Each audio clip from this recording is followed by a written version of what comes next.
ဆုံးခန်းကြီးလေးရကြတော့ပြင်ဆင်ခြင်းဆိုရဲဂျွန်ဘီရဲ့ခန်းကြီးပေါ့နော်သူ့ဘယ်လိုမှတ်ရမလဲဆိုတော့ရှေ့မှာကကြတော့ရေလီပေါ့နော်ရှေ့ကကြရေစက်လီလို့မှတ်ဒီနောက်ကခန်းကြီးလေးကငှက်ခန်းကြီးပေါ့နော်ငှက်ခန်းကြီးရဲ့အောက်ကကြတော့30လို့မှတ်လိုက်ပေါ့နော်အဲ့တော့ဘယ်လိုမှတ်ရမလဲဆိုတော့ငှက်ကလေး10ကောင်ကရေတောက်ဖို့ပြင်ဆင်တယ်လို့မှတ်လိုက်မယ်အဲ့တော့ဂျွန်ဘီဆိုပြီးတော့မလို့ရပါအနောက်က B ဆိုတဲ့စကားလုံးလေးပါဆက်ကြက်မယ်ပေါ့နော် B ဆိုတဲ့စကားလုံးလေးဘယ်လိုမှတ်ရမလဲဆိုတော့ရှေ့ကဒီလိုပုံစံမျိုးကြတော့ E လို့မှတ်လိုက်ပေါ့နော် E ရဲ့ပြီးတော့ဒီလိုမျိုးပုံလေးမြင်မလေးနဲ့တူတယ်လို့မှတ်လိုက်တယ်ပေါ့နော်ဒါလေးကအပေါ်ပိုင်းမလေးနဲ့တူတယ်အဲ့တော့ E ဆန်ကမမအသုံးပြုဖို့ပြင်ဆင်တယ်လို့မှတ်လိုက်မယ်ပေါ့နော်အဲ့တော့ E ဆန်မမအသုံးပြုဖို့ပြင်ဆင်တယ်ဆိုပြီးတော့မှတ်လိုက်မယ်ဂျွန်ရဲ့ B ရဲ့ပေါင်းတော့ဂျွန် B ပြင်ဆင်ခြင်းဒီနောက်က B လေးရကြတော့ဒီဟာလေးနဲ့တွဲလိုက်ရင်တော့ဆွနာအေရုဖြစ်သွားရေပေါ့နော်ဂျိုတင်ပြင်ဆင်ဒီဆွနာအေရုနောက်တစ်ခုခန်းကြီးကိုဆက်သွားမယ်ပေါ့နော်စီးပွားရေးလုပ်ငန်းမှာသုံးတဲ့ခန်းကြီး AQ ပေါ့နော် AQ တဲ့ AU ဘယ်လိုမှတ်မလဲဆိုရင်ဒီဟာလေးကိုအပေါက်လေးလို့မှတ်လိုက်မယ်ပေါ့နော်အပေါက်နှစ်ပေါက်မှာလောက်ကင်ဆောင်ရွက်တယ်လို့ပဲမှတ်လိုက်မယ်ဒီအပေါ်ကကျတော့ဒီပေါ့နော်ဘာလေးနဲ့စုလေးနဲ့တူတယ်ပေါ့နော်ဒါပေမဲ့ဒီအောက်ကဟာလေးပဲမှတ်လိုက်မယ်ပေါ့နော်အပေါက်နှစ်ပေါက်ကအပေါက်နှစ်ပေါက်မှာလောက်ကင်ဆောင်ရွက်နေတယ်လို့ပဲမှတ်လိုက်မယ်A ကျော်ခိုင်ဟေးပေါ့နော်ခိုင်ဟေးရကြဘလို့မှတ်မလဲဆိုတော့ဒီပေါ့နော်ဒီနောက်ကဒီခန်းကြီးလေးကိုအသုံးမှတ်မယ်ဒါလေးကကြောင့် gate တကားနဲ့တူတယ်လို့ပဲမှတ်လိုက်မယ်ဒါကကြတော့ O ခန်းကြီး O ပေါ့နော် O ဆိုတော့ gate တကားက O နေတော့ဘာလို့လဲပိတ်လိုက်တယ်လို့ပဲမှတ်လိုက်မယ် gate တကား O နေတော့ပိတ်တယ်ဒီဟာလေးကကြတော့ gate တကားပေါ်မှာဒါနှကွန်းလေးနဲ့တူတယ်ပေါ့နော်အဲ့လိုမျိုးမှတ်လိုက်မယ်ဒါကြတော့အဖွင့်တာအပိတ်ပေါ့နော်အဖွင့်ပိတ်လုပ်တယ်ဆိုပြီးဖြစ်သွားတယ်ခိုင်ဟေးဆိုတော့ဒီကကြောင့်ပိတ်တီပေါ့နော်ရှီမာရုရှီမေရုအဲ့လိုမျိုးမှတ်လိုက်မယ်ရှီမာရုပိတ်တီဂေတကားကအိုနီလို့ပိတ်လိုက်တယ်အဲ့လိုမှတ်လိုက်မယ်ဟောခန်းကြီးလေးကကြောင့်ရာစုကြီးမှာသုံးတဲ့ခန်းကြီးပေါ်တော့ဇီတက်တာရေပေါ့အောက်ကကျတော့တစ်ပင်ပေါ့နော်အဲ့တော့ဇီတက်တာရဲ့တစ်ပင်ကိုအကြံပေးတယ်လို့ပဲမှတ်လိုက်မယ်ပေါ့နော်ခါနိုင်ပေါ့နော်ဒီနောက်ကခန်းကြီးလေးကိုဆက်ကြည့်မယ်နောက်ခန်းကြီးရကြဒီမှာကျတော့ဦးချီကပါပေါ့နော်ဘယ်လိုမှမလဲဆိုတော့ဒါအခန်းပေါ့နော်အခန်းတွင်မှာလူရှိရပေါ့နော်အခန်းတွင်မှာလူရှိရဆိုပြီးတော့မှတ်မယ်ဦးချီကပါအတွင်ဘက်ဆက်ပြီးတော့ကြည့်မယ်ဆိုရင်E9 ပေါ့နော်E9 ဆိုလို့လဲအတွင်ပေါ့ E9 ဆိုရင်တော့အတွင်နောက်ခုကကျတော့ဒီပေါ့နော်ခုနိခန်းကြီးလေးနဲ့ပေါင်းလိုက်တော့ခုကူနိုင်ဆိုတဲ့နိုင်ငံအတွင်းဖြစ်သွားတယ်ဒီခန်းကြီးလေးကကျတော့ဘယ်လိုမှမလဲဆိုတော့ဒါကျတော့မလို့မှတ်လိုက်ပြီပေါ့နော်ဒါကြမရဲ့အောက်ကကျတစ်ပြောင်းမြန်လေးလို့မှတ်လိုက်ပြီပေါ့နော်အဲ့တော့မမတယောက်ကဂျူတင်လှုပ်ဆောင်တယ်လို့မှတ်လိုက်မမတယောက်ကဂျူတင်လှုပ်ဆောင်တယ်ဆိုရယ်စီမံကိန်းအချိန်စရာဆိုပြီးတော့မှတ်လိုက်ပြီပေါ့နော်ဒါကိုအတန်ထက်ကရုတ်သေးလို့အတန်ထက်တယ်စီမံကိန်းအချိန်စရာရရိုးရဲ့အနောက်ကကြတော့ဘယ်လိုမှမလဲငှမွေးတောင်ပေါ့နော်ငှမွေးရဲ့တောင်ရင်ပြီးတော့အောက်ကကျဖြူရောင်ခန့်ကြည့်ပေါ့နော်အဲ့တော့ငှမွေးတောင်အဖြူနဲ့တင်လေးလာရဲဆိုပြီးတော့မှတ်လိုက်မယ်အဲ့တော့ကျိုတင်ဒီကျင်ဒီဆိုရဲရိုးရှူရမယ်ရှေ့ရရိုးလေးနဲ့အနောက်ကရကုလေးနဲ့ပေါင်းလိုက်ရင်ချင်းဆိုမှုဖြစ်သွားပြီပေါ့နော်ဒီဟာကြောင့်ဘယ်လိုမှတ်မလဲဆိုတော့နောက်ကကျဒီရာလေးမျက်နှာနဲ့အချီလို့ပဲမှတ်လိုက်တယ်ပေါ့နော်အချီ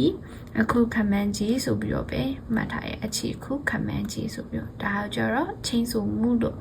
ခေါ်ရဲရိုးရာကုဒီပေါ့နော်ရာကုကကြတော့အကြံဖြင့်အချီအခုခမန်းကြီးပုံစံမျိုးလေးပေါ့နော်ဒါဆိုတော့အကြံဖြင့်ပေါ့နော်ရကုတက်ခန်းကြီးလေးကကျတော့ခဲ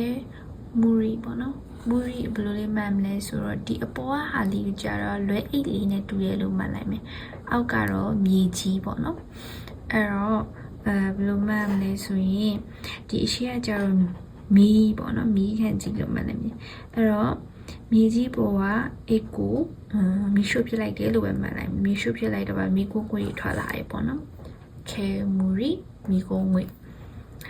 နောက်ထပ်ဥစားကဒီခဲမူရီလေးရဲ့ဒီရှေ့ဥစားလေးခန်းချင်းလေးနဲ့ပေါင်းလိုက်နော် keen and ပေါ့နော် keen and ဆိုရဲစလိမ်မတောက်ရဖြစ်သွားမယ် keen and စလိမ်မတောက်ရနောက်ဘေးနာဟာလေးကကြတော့ဒီအပေါ်ကဟာလေးကိုကြမြားလေးလို့မှတ်လိုက်မြား3ချောင်းအောက်ကကြတော့3ပေါ့နော်3ပေါ့နော်နံပါတ်3ဆိုတဲ့ပုံစံမျိုးလေးနဲ့တူတယ်လို့မှတ်လိုက်မယ်မြား3ချောင်းမြားနဲ့3ခါဘာဖြစ်လဲထိမှန်သွားတယ်လို့မှတ်လိုက်မယ်မြားနဲ့3ခါထိမှန်သွားတယ်ဟွန်တိုအမန်တရားအခုကကြတော့အတာရုထိမှန်တာပြတလုံးထဲဆိုရင်တိုးပေါ့နော်ဤခေါ်တယ်တိုးဟုတ်တဲ့ဟာလေးကကြတော့အတာရီမိုင်ပေါ့နော်အတာရီမိုင်လေးနဲ့မိုင်ခန့်ကြီးနဲ့ပေါ့နော်အတာရီမိုင်ဘေးနာဟာလေးဆက်ကြည့်မယ်ဘေးနာဟာလေးကကြတော့အားလုံးပေါ့နော်ဇမ်ဘူးအများဆုံးတုံးကြရပေါ့နော်ဇမ်ဘူးဆိုပြီးတော့ဒီဟာလေးကိုဘယ်လိုမှတ်မလဲဆိုရင်အမိုးရဲ့ဒါကြောင့်ဘယင်ခန့်ကြီးပေါ့နော်အမိုးအောက်ကဘယင်ကအားလုံးကိုထိန်းချုပ်တယ်လို့မှတ်လိုက်အမိုးအောက်ကဘယင်ကအားလုံးကိုထိန်းချုပ်တယ်ပဲဇန်ရဲ့ဘူးရဲ့ဇန်ဘူးကြာဇန်ရဲ့ထိုင်ကုံဆိုရယ်စက်ကီလေးရဲ့ပါလိုက်တော့ဇန်စက်ကီဆိုရယ်ထိုင်ကုံအားလုံးဒီဟာလေးကကြတော့ n ပေါ့နော် n ဇန်ဆိုရင်လုံခြုံဘေးကင်းတာဖြစ်သွားမယ်နောက်တစ်ခန်းကြီးလေးကိုဆက်ကြည့်မယ်နောက်ခန်းကြီးလေးကကြတော့ဧည့်သည်ခန်းကြီးပေါ့နော်ခီယာကုပေါ့နော်ခီယာကုကိုဘယ်လိုမှတ်မလဲဆိုရင်ဒါအမိုးပေါ့နော်ဒါလေးကိုမြင်တာနဲ့အမိုးလို့ပဲမှတ်လိုက်ဒါကြတော့အတီးတီးပေါ့နော်အတီးတီးဆိုရင်ဧည့်သည်အတီးတီးပေါ့နော်မိုးအောက်ကဧည့်သည်အတီးတီးလို့ပဲမှတ်လိုက်မယ်ခီယာကုနောက်တစ်ခုကကြတော့အိုခီယာကုစာမပေါ့နော်စာတုံးတူလို့ခေါ်တယ်နောက်သူပေးနာခန်းကြီးလေးကိုဆက်ကြည့်မယ်ရိုးစုပေါ့နော်ရိုးစုဘယ်လိုမှတ်မလဲဆိုရင်ဒီခန်းကြီးလေးကိုကြည့်မယ်ဒီခန်းလေးကိုကြည့်ရင်ဒီဟာကတစ်ပင်လို့မှတ်လိုက်မယ်ဒီဟာလေးကိုကျတစ်ပင်ကြီးနဲ့တို့တစ်ပင်လို့မှတ်လိုက်မယ်ဒီအပေါ်ပိုင်းလေးပေါ့နော်ဒီအပေါ်ပိုင်းလေးကိုကျတိုးခန်းကြီးပေါ့နော်တိုးရဲ့အောက်ကကျကြည့်လိုက်ရင်ဆိုရေခန့်ကြီးနဲ့တူရပေါ့နော်တိုးနဲ့ရေနဲ့ပေါင်းထားအဲ့တော့တစ်ပင်တိုးရေရေတွေကိုပိုင်တဲ့စာမလို့မှတ်လိုက်မယ်တစ်ပင်တိုးရေရေပိုင်တဲ့စာမလို့မှတ်လိုက်မယ်နော်အဲ့တော့အတန်ထွက်ကကျတော့ရိုးစုလို့ခေါ်တယ်အခြေအနေနာနီစာမဆိုရလူပုဂ္ဂိုလ်လေးစားရဲ့အနေနဲ့ခေါ်တာပေါ့နော်အဲဆိုရင်အတော်တို့ဦးတို့လို့တက်ခေါ်တာမျိုးပြောတာနာနီစာမမလေးမူကကြတော့ရီခိုင်ပေါ့နော်ဒီနောက်ကဒီခန်းကြီးလေးခိုင်ကိုဘယ်လိုမှတ်မလဲဆိုရင်ဒီနောက်ကကြတော့ဒီဓာလေးနေပေါ့နော်ဓာရဲ့အောက်ကကြတော့နွားခန်းကြီးဓာရဲ့နွားရဲ့ဒီဘေးနားလေးရကြတော့ဒီသူ့ရဲ့ဘေးနားအောက်ကကြဂျိုးပေါ့နော်အဲ့တော့အားလုံးပေါင်းလိုက်ရင်ဆိုရင်တော့ဂျိုးပါတယ်နွားကိုဓာနဲ့ဘာလို့လဲဖြည့်ရှင်းလိုက်တယ်ဆိုပြီးတော့မှတ်လိုက်မယ်ပေါ့နော်ဂျိုးပါတယ်နွားကိုဓာနဲ့ဖြည့်ရှင်းလိုက်တယ်ပေါ့နော်အားလုံးပေါင်းလိုက်တော့ဒီခန်းကြီးလေးနဲ့ပေါင်းလိုက်တော့ရီခိုင်ဆိုရဲနားလေမှုခိုင်ဆဲဆူဆိုရဲရှင်းလင်းချက်ရေနောက်တစ်ခုကကျတော့ဒီခိုင်ရဲ့အနောက်ကတိုးရဲ့ပေါင်းတော့ခိုင်တိုးဆိုရဲအဖြစ်ပေါ့နော်တိုးခန်းကြီးဘယ်လိုမှတ်မလဲဆိုရင်ဒီပေါ့နော်ဒီအပေါ်လေးကိုအပေါ်ဟာလေးကြောဝါပင်ပေါ့နော်ဝါပင်ဒါလေးကျအောက်ကကိုက်ညီရဲ့အဖြစ်ဆိုပြီးမှတ်လိုက်မယ်ပေါ့နော်ဝါပင်အောက်ကကိုက်ညီရဲ့အဖြစ်ဆိုပြီးတော့မှတ်လိုက်မယ်ခိုင်တိုးဒီကကျတော့ခွဲချမ်းစိတ်ဖြာရဲ့ခန်းကြီးပေါ့နော်ဘွန်းခိုင်ပေါ့နော်ရှေ့ကဘွန်းရဲ့အနောက်ကခိုင်ရဲ့ပေါ့နော်ဘွန်းခိုင်ခွဲချမ်းစိတ်ဖြာဒီခန်းကြီးကကျတော့ပူပေါင်းဆောင်ရွက်ခြင်းပေါ့နော်kyoryoku ပေါ့နော်kyoryoku ပူပေါင်းဆောင်ရွက်ခြင်းရှေ့ကကျတော့30ဆိုပြီးတော့မှတ်လိုက်မယ်အနောက်ကကျတော့ချာရိုက်3ခုပေါ့နော်ချာရိုက်3ခုဆိုတော့10ယောက်အားနဲ့ပူပေါင်းတယ်ဆိုပြီးတော့မှတ်လိုက်မယ်ပူပေါင်းဆောင်ရွက်ခြင်း kyoryoku ဘေးနားဟာလေးကကျတော့ဦးနေကကြီးတွေပါအမြဲတွေ့နေခန်းစီပေါ့နော်နေကကိုဆူတောင်းတီဘယ်လိုမှမလဲဆိုရင် ဒီနောက်ကခန်းကြီးလေးရချက်တော့ဘာလေးနဲ့တူလဲဆိုတော့ဒီပေါ့နော်ခယူခန်းကြီးလေးနဲ့တူရပေါ့ခယူအမိုးလေးမူထားတာပေါ့နော်ဒီရှေ့ကကျတော့ဒီအမိုးရဲ့ပြီးအပေါ်ကကျအဖြူရောင်ရဲ့အောက်ကကျတော့ချီဆိုင်ရဲ့ပေါ့နော်တိတိလေးပေါ့နော်အဲ့တော့ဘယ်လိုမှမလဲဆိုတော့ဒီအမိုးရဲ့အဖြူရဲ့တိတိလေးရှိရဲ့ကွင်းပြင်လို့ပဲမှတ်မလားဒါမှမဟုတ်ရင်ဒီလိုလည်းမလို့ရဲ့ကွင်းပြင်ကိုဒီခယူကတွားရဖို့ဆူတောင်းနေပေါ့နော်ဒါဆိုပိုကောင်းဒီအဲ့ဒါဆိုတော့ဒီကွင်းပြင်ပေါ့နော်ဒီကွင်းပြင်ကိုခယူကတွားဖို့ဆူတောင်းနေဆိုရဲနေကာကိုဆူတောင်းဒီနောက်ထပ်ခန်းကြီးလေးကိုဆက်ကြည့်အောင်ခန်းကြီးလေးကကြတော့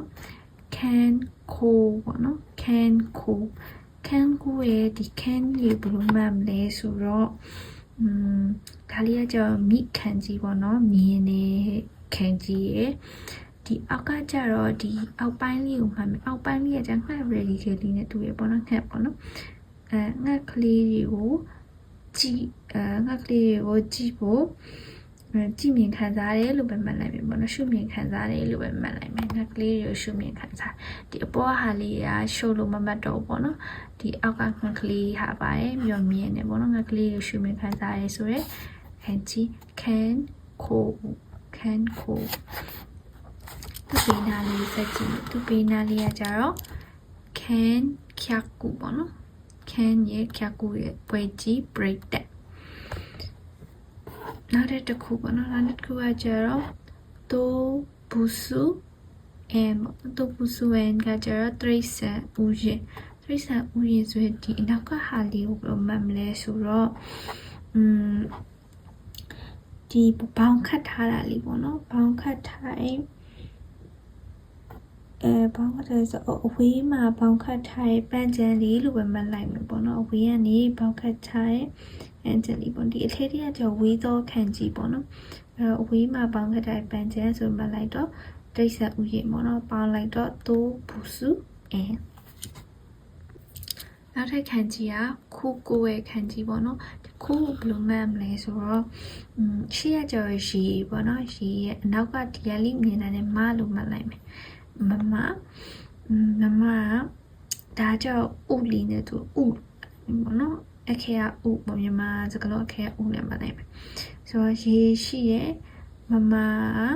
ဥရောင်းနေစိတ်ကန်းလို့မှတ်လိုက်ပြီပေါ့နော်ရေရှိရဲ့နေရာမှာမမကဥရောင်းနေစိတ်ကန်းမှတ်လိုက်မယ်ခုကိုဒီတစ်ခုတည်းဆိုရင်တော့မီနာတိုဆိုရဲစိတ်ကန်းနာနီခိုးစိတ်ကန်းသူ့ဘေးနာခန်းကြီးလေးကိုဆက်ကြည့်မယ်ဘေးနာခန်းကြီးလေးကကြတော့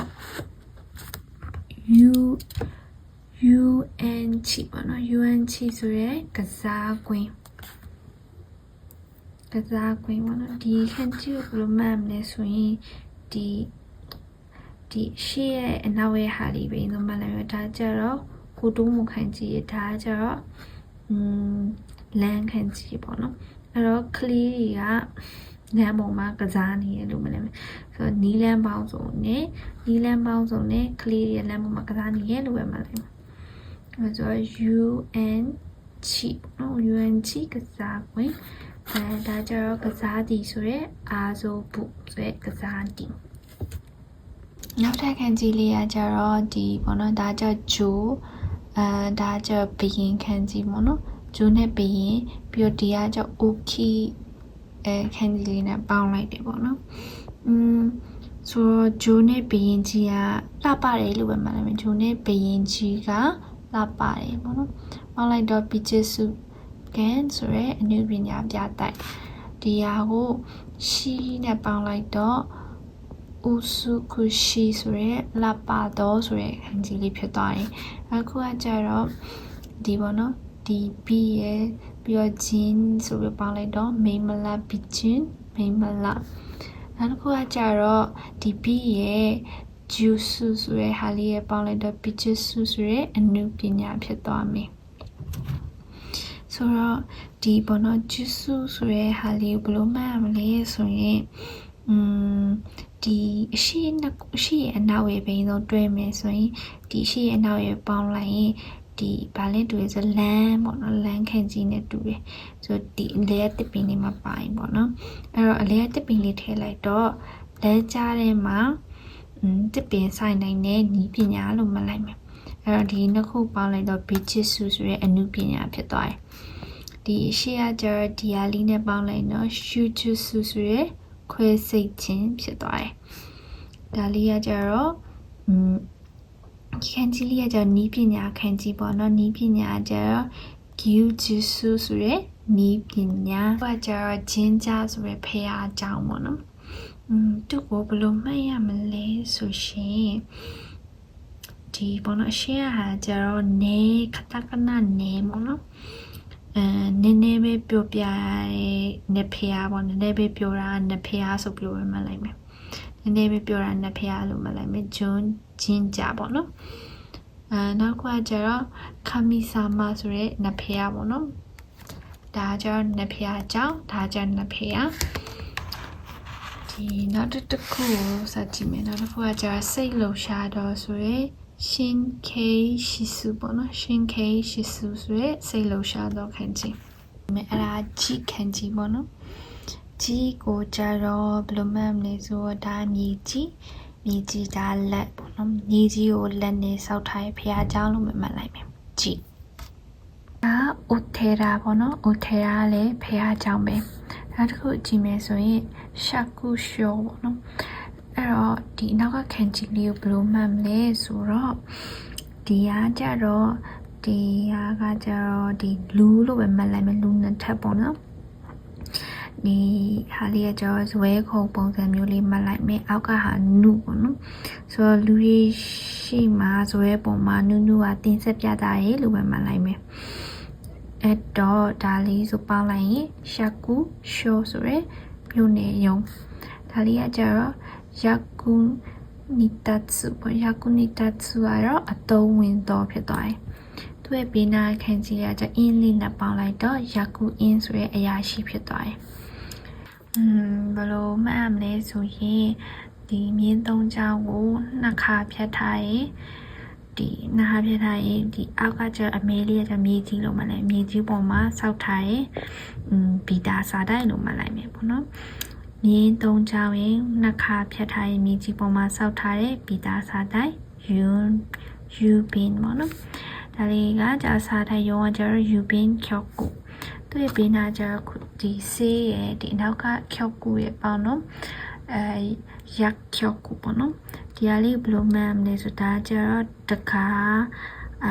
ကားလေးပေါ့နော်တကားအောက်ကအခန်းပေါက်မှာရှိရဲ့ရုံပေါ့နော်ကားအောက်ကအခန်းပေါက်မှာရှိရဲ့ရုံဆွဲစေးဆိုင်ဆွဲရက်ကျောက်ကို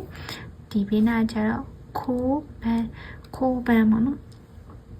ခိုးပန်းရဲ့ဒီရှေ့ကခိုးလေးဘယ်လိုမှန်းမလဲဆိုတော့ဒီရှေ့ကကျတော့ဒီရာလေးတဝက်မှတ်လိုက်မယ်ပေါ့နော်ဒါဆိုရင်ဒီအပေါ်ပိုင်းလေးကကျတော့ဒီထီကကျတော့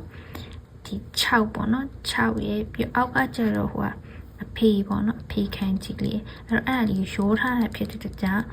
6ရဲ့အဖေရဲ့ရိုးနေလို့ပဲမှတ်လိုက်တော့မယ်ပေါ့နော်အဲ့တော့ခိုးပန်းဆိုရဲ့စက္ကန့်ဒီနာကျတော့ဒီခိုးကန်ဆိုရဲလဲဒီပေါ့နော်ခန်းလေးပေါ့နော်ခိုးကန်လဲဒီသူ့ရဲ့ဘေးနာဟာလေးကျတော့ခိုးစုပေါ့နော်ခိုးစုဆိုရဲလမ်းပန်းစတွေ့ရေးဖြစ်သွားတယ်ခိုးစုလမ်းပန်းစတွေ့ရေး